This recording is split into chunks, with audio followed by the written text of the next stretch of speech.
নমস্কাৰ এই মুহূৰ্তত আহি পৰিছে অসমৰ লগতে ভাৰতৰ বিভিন্ন প্ৰান্তৰ পৰা কেইবাটাও গুৰুত্বপূৰ্ণ খবৰ এই মুহূৰ্তত জনাই আছো এটা বিগ ব্ৰেকিং নিউজ জুবিন গাৰ্গৰ দুই দেশৰক্ষী প্ৰবীণ বৈশ্য আৰু নন্দেশ্বৰ বৰা কিছু সময় পূৰ্বে গ্ৰেপ্তাৰ কৰা হৈছে এছআইটিয়ে গ্ৰেপ্তাৰ কৰিছে দুগৰাকী নিলম্বিত জুবিন গাৰ্গৰ দেশৰক্ষীক জুবিন গাৰ্গৰ মৃত্যুৰ গোচৰৰ তদন্ত দুগৰাকীকে কৰা হৈছিল নিলম্বত দুগৰাকীৰ একাউণ্টত 1 কোটিৰো অধিক টকাৰ লেনদেনৰ তথ্য পাইছিল এছআইটি বিজেপিৰ পৰা ৰাজেন গোহাঁইয়ে পদত্যাগ কৰাৰ পাছত প্ৰথম প্ৰতিক্ৰিয়া মুখ্যমন্ত্ৰী হিমন্ত বিশ্ব শৰ্মাৰ মুখ্যমন্ত্ৰী শৰ্মাই কৈছে ৰাজেন গোহাঁই ডাঙৰীয়াৰ ভাৰতীয় জনতা পাৰ্টিৰ প্ৰতি অশেষ অৱদান আছে আৰু তেওঁৰ অৱদানক সন্মান জনাই ভাৰতীয় জনতা পাৰ্টিয়ে তেখেতক কেইবাবাৰো সাংসদ সদস্য হোৱাৰ সুবিধা প্ৰদান কৰিছে লগতে প্ৰধানমন্ত্ৰী মোদীয়ে কেবিনেটতো তেওঁ কাম কৰাৰ সৌভাগ্য প্ৰদান কৰিছিল আজিৰ প্ৰেক্ষাপটত তেখেতে যি দলতে যোগদান নকৰক কিয় আমাৰ ফালৰ পৰা তেখেতলৈ অজস্ৰ শুভকামনা জ্ঞাপন কৰিছো বুলি মন্তব্য কৰিছে মুখ্যমন্ত্ৰী হিমন্ত বিশ্ব শৰ্মাই জুবিন গাৰ্গৰ ন্যায়ৰ নামত নাটক কৰিছে হিমন্ত বিশ্ব শৰ্মাই এবাৰ হৰব হৈ পৰিছে দেৱব্ৰত শইকীয়াই কৈছে যেতিয়া এজন ব্যৱসায়ী মানে শ্যাম কানুৰ ঘৰ লোৱা অনুষ্ঠানত চৰকাৰৰ প্ৰায় গোটেইখন কেবিনেট উপস্থিত থাকে তেতিয়া তেওঁ নিশ্চিত সাধাৰণ হৈ নাথাকে কিন্তু আমাৰ মুখ্যমন্ত্ৰীৰ বাবে তেওঁ হেনো সম্পূৰ্ণ অচিনাকি এই দুমুখীয়া স্থিতি দেখি ৰাইজ আজি স্তম্ভিত হৈ পৰিছে প্ৰশ্ন হয় এইবোৰ কিহৰ নাটক আৰ্য বিদ্যাপীঠ কলেজৰ গভৰ্নিং বডিৰ চৰকাৰী মনোনীত সদস্য হিচাপে স্বয়ং শ্যামকানু মহন্তৰ নাম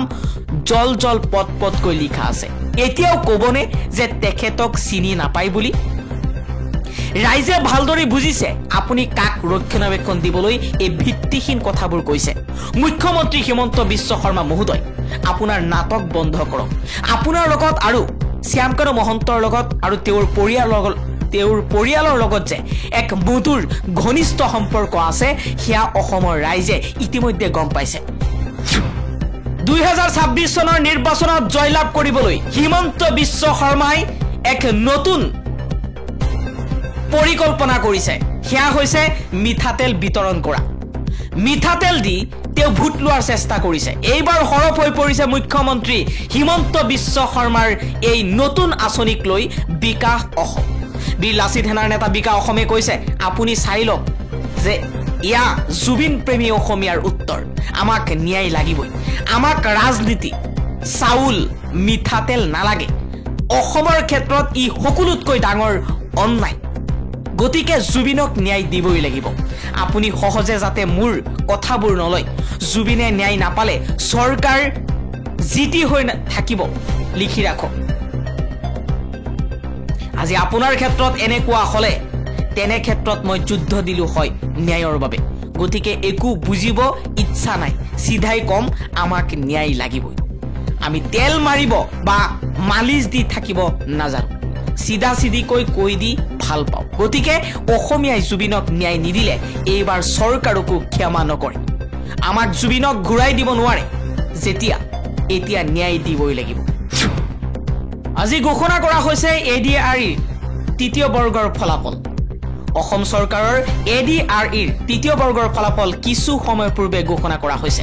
তৃতীয় বৰ্গত 7650 গৰাকী প্ৰাৰ্থীয়ে পালে নিযুক্তি ৰাজনীতিয়ে হিন্দু মুছলমান কৰিলে কিন্তু জুবিন দাই সকলোকে একত্ৰিত কৰিলে এতিয়া না হিন্দু না মুছলমান চলিব সকলো এক আৰু সংগবদ্ধ হ'ব লাগিব জুবিন গাৰ্গৰ বাবে ন্যায় লাগিবই আমাক ৰাজনীতি নালাগে আমাক নালাগে অযথা বিতৰ্ক আমাক লাগে ন্যায় জুবিন গাৰ্গৰ মৃত্যুৰ প্ৰকৃত কাৰণ আমি জানিব লাগে এবাৰ জ্যেষ্ঠ সাংবাদিক অনুপম চক্ৰৱৰ্তীয়ে কিছু সময় পূৰ্বে ফেচবুকত এটা পোষ্টত এই মন্তব্য কৰিছে সকলোৱে অসমৰ প্ৰত্যেকজন মানুহে জুবিনৰ অনুৰাগীসকলে বিচাৰিছে জুবিন গাৰ্গৰ মৃত্যুৰ প্ৰকৃত কাৰণ কিয় কেনেকৈ কোনে হত্যা কৰিলে তদন্ত অতি সোনকালে হ'ব লাগে